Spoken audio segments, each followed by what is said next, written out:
Chandam tun min mangai na chu ni tin zan tin kalo shita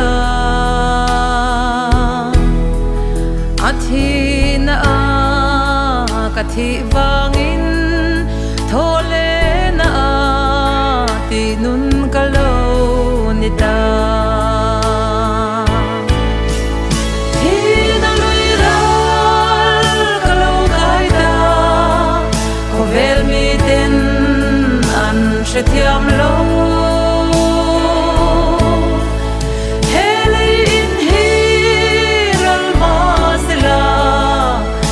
Nun na chu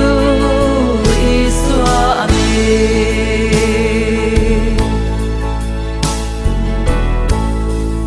Leitak saro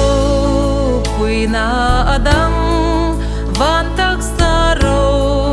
puina adang Leitak sa zong boral mai tur van tak sa chu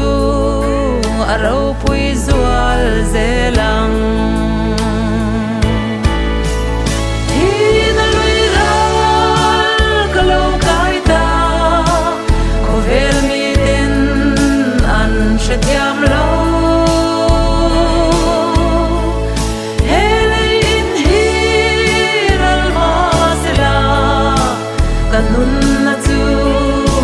iswa ami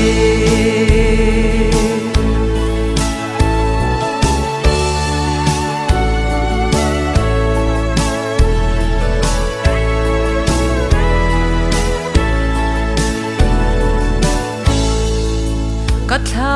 akal lalpa nena van sang mu ang in aleng vel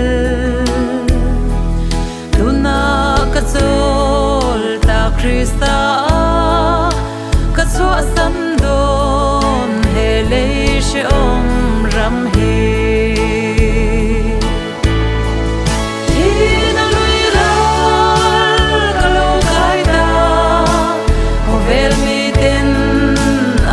Shethiam lo Hele in hiral masila kanun na chu iswa ami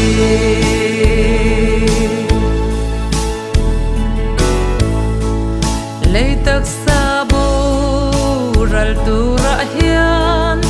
iswa meldu omlang zel se